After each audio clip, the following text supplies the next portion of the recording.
ang Diyos noon pa man, maging ngayon at kailanman, sa habang panahon, wala kang katulad.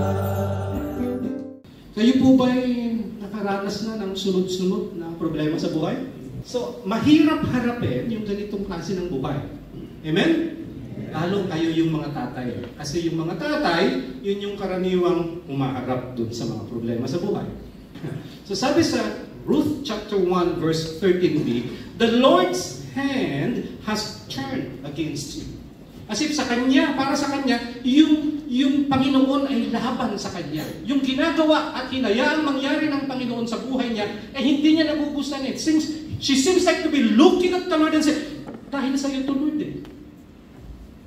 Dahil sa iyo to kaya ako dumaranas ng ganito.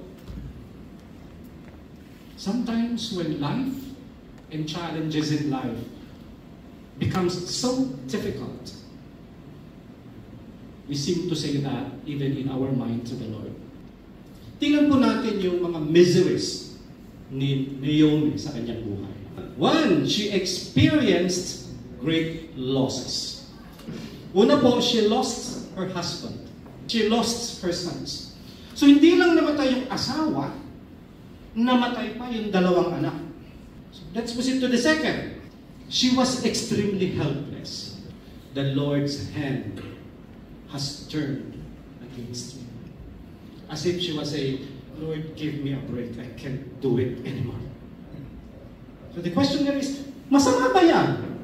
Masama ba namang sabihin, Lord, give me a break? So let me tell you something. How to cope with life strategy. So first, faith when life beats you down. Sabi, behind the angry words, behind the lamentation is a strong faith.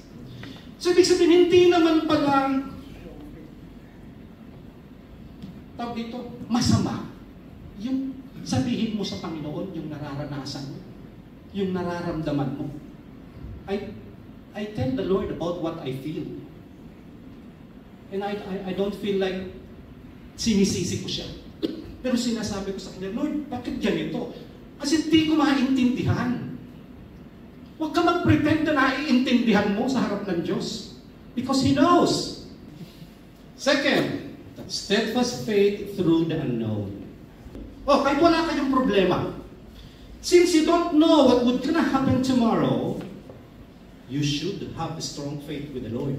God provides for the restoration and redemption of His people. No matter how long we wait, our faith is not in vain. Yeah, trust in the saving work of Christ, our kinsman Redeemer.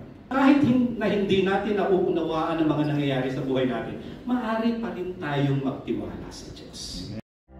May His presence go before you and behind you and beside you, all around you and within you. He is with you, He is with you in the morning, in the evening. You're coming, you're going, and you're weeping and rejoicing. He is for you. Mas masaya kung kasama ka namin dito sa DOG Silang Men's Ministry. Welcome ka dito, bro!